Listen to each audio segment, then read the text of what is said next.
السلام عليكم ورحمة الله وبركاته اخواتي وحبايبي عاملين ايه؟ يا رب ان شاء الله تكونوا بخير وتكونوا في احسن حال دايما يا رب.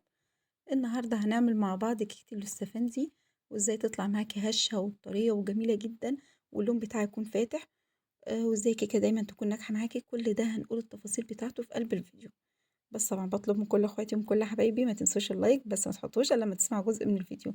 وبرضه بطلب من كل اخواتي يا ريت ما تحطوش رقم اللايك ولا اي حاجة تخص اللايك، علشان بس كل ده ما يتحذفش عندي ولا يأثر على قناتي ولا قناتكم. وما تكتبوش رقم الساعة برضو علشان برضو ده كل ده بيأثر على قنواتنا. يلا نشوف مع بعض ونشوف عملنا ايه ونصلي على النبي صلى الله عليه وسلم. معايا هنا في البداية خالص كان معايا 5 برتقانات. هقشرهم واشيل القشرة البيضة برضو واشيل البذور كلها عشان كل ده هيدي مرارة معايا. ال5 دول حسيت ان هم قليلين فجبت واحدة تانية في الاخر اهو. بعد ما قشرت ال5 قشرت برضو كده يبقى 6 برتقانات معايا. قشرتهم وشلت القشر الابيض اللي فيه، ومعايا هنا قشر برتقانه واحده بس. بشيلها كده يا اما بشيل الحاجات البيضه اللي جواها يا اما بالسكينه او بالمعلقه. انا بحب اشيلها تحت الحنفيه، بشغل ميه الحنفيه كده ويعني يا دوبك بمشي صباعي عليها كده بتتقشر بسرعه، ما بتاخدش اي وقت خالص. يبقى كده معايا قشر برتقانه واحده بس و6 برتقانات يستفندي. هضربهم في الخلاط من غير اي سوائل خالص، بس طبعا هي ضغطه وتقفي ضغطه وتقفي لحد بس كده ما تنزل بس الميه بتاعه البرتقال. وبعد كده اضربي كويس بقى خلاص هتلاقيها بتضرب معاكي بكل سهوله. هتاخدي كل العصير ده تصفيه، عشان طبعا مش هينفع نحطه على الكيكه كده. هتلاقي فيه قطع كده في قلب الكيكه مش هتكون حلوه معاكي، وبرضه عشان ميبقاش فيها اي مراره. هنصفيه كده كويس خالص وبعد كده هنستخدمه للكيكه. طبعا البرتقال لازم يكون برتقال بلدي، يكون برتقانه كبيره اللي هي المسكره دي، ما تكونش برتقال الصغير اللي هو زاعق، علشان طبعا كل ده ما يبهدلكيش الكيكه ما يخليش طعمها مش حلو. فلازم نختار البرتقانه اللي هي المسكره اللي يكون طعمها حلو. هنا بقى طبعا هصفي البرتقال اللي معايا كله. هي الكميه دي اللي انا ضربتهم 6 برتقانات كانوا يعتبر كده مظبوطين معايا. كانت الكميه مناسبه جدا اللي هو اللي انا كنت محتاجاه يعني. هنا بقى بعد ما صفيت كل البرتقال اللي معايا انا هاخد كوبايه وربع بس من العصير البرتقال ده. كده مفيهوش أي سوائل خالص، ده عصير برتقال مفيش أي حاجة خالص. هنا بقى ركنت الكوباية وربع على جنب، وهنا بقى هندخل الدقيق. معايا الدقيق بتاعي كوبايتين ونص. طبعا الدقيق علشان الكيكة تطلع معاكي كويسة لازم تنخلي الدقيق مرة 2 3. كل ما تنخليه كل ما الكيكة بتاعتك تطلع هشة كده. ما يكونش مكتومة. كده حطيت كوبايتين ونص، المفروض في الوقت ده احط كمان معلقتين نشا. انا نسيتهم خالص بس الحمد لله الكيكة كانت محتاجة دقيق تاني، فحطيت بقى هما معلقتين النشا دول تاني. حطيت كيس بيكنج باودر برضو من نجاح الكيكة. نوع البيكنج باودر اللي انت بتختاريه، مش اي نوع وخلاص. انا جبت قبل كده انواع. في نوع كده بصراحة ما كانش كويس خالص، كان بيسود لي الكيكة دايما. فالحمد لله النوع ده لا كويس خالص. معايا هنا بقى حطيت 3 بيضات، حطيت كيس فانيليا، كوباية وربع سكر.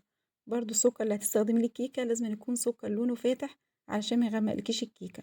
ومعايا هنا معلقة خل، معلقة الخل برضو هتفتح لك لون الكيكة. يبقى السكر يكون فاتح، نوع البيكنج باودر يكون نوع كويس يكون حلو، معلقة الخل، كل ده يخلي الكيكة معايا فاتحة. كده هضربهم في الخلاط اهو، ضربتهم كويس. انا مش هحط الزيت دلوقتي، لو حطيت الزيت دلوقتي وضربته في الخلاط الزيت هيخلي قوام الكيكة يتقل معايا، مش هيكون القوام اللي انا عايزاه، هيتقل من غير ما احط دقيق. حطيت هنا كوباية وربع عصير برتقال. انا بالنسبة لكوباية وربع سكر بالنسبة لي كانوا يعني كويسين جدا، انا بحب الكيكة هو الطعم ده. في اللي بيحب يقلل سكر او يزود سكر براحتك خالص بقى زي ما بتحبي.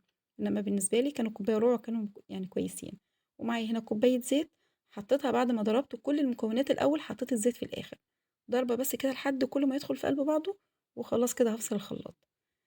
هنا بقى جبت الدقيق اللي انا حاطه عليه البيكنج باودر، وهنزل بقى بالخليط اللي معايا اللي انا ضربته في الخلاط على الدقيق ده، واقلب في اتجاه واحد. مفضلش اقلب مره كده مره شمال ومره يمين، لا هو في اتجاه واحد. طبعًا النشا أنا ما كنتش حطيتها، هاحطها دلوقتي.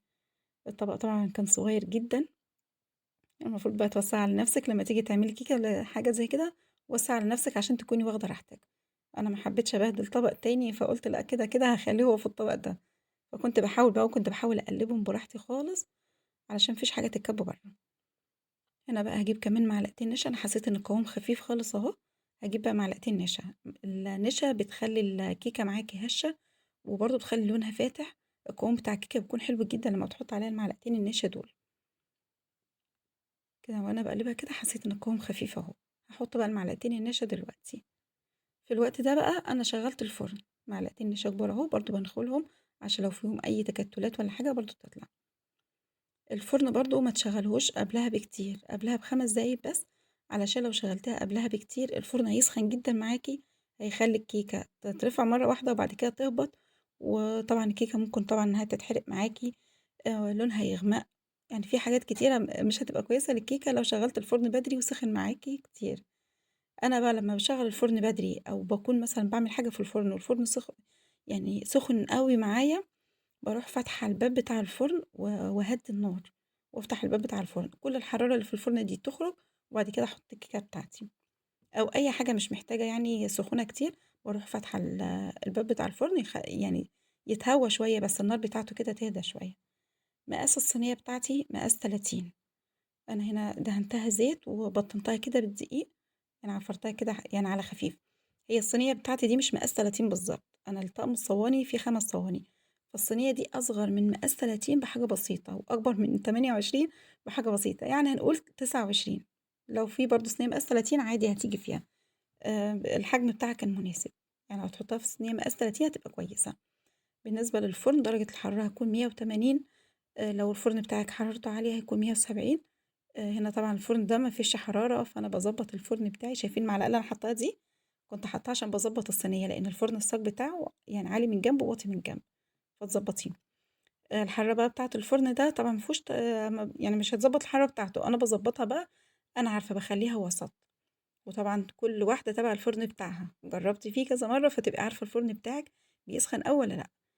لمّا ريحة الكيكة طلعت كده يعني سِبتها حوالي خدت كده معايا حوالي 35 دقيقة، لمّا شميت الريحة بتاعتها كده طلعت، فتحت الفرن بس على خفيف ما اخلّيش أي هوا يدخل كده في الفرن، ضغطت كده على الكيكة لقيتها خلاص بدأت تاخد لون كده من على الجوانب، بس لسه طرية سِنّة، رُحت بقى مشغّلة الشُعل من على الجنب، خلّيتها هادية خالص، علشان تستوي برضه براحتها وتاخد لون يبقى على الهادي، ما تتحرقش معايا، ما تكونش برضه خدت لون من فوق ولسه الكيكة نيّة من جوّه، لأ خلّيت الشُعَل هادية وسِبتها كده برضه في الفرن 5 دقايق تاني، يعني 35 دقيقة كانت استوت يعني كانت خلاص داخلة على تسوية، و5 دقايق تاني لمّا شغّلت الشُعَل اللي على الجنب، يبقى أنتِ لو حطيتيها في فرن البوتاجاز مش هتشغّلي الشواية خالص إلّا بعد ما تستوي خالص من تحت، شايفين الكيكة هشة وطرية وجميلة جدًا زي الإسفنج، ما شاء الله جميلة جدًا، هي طبعًا كانت سخنة جدًا يعني كنت قطّعتها دلوقتي كانت سخنة جدًا، بس حبّيت أورّيها لكم بقى.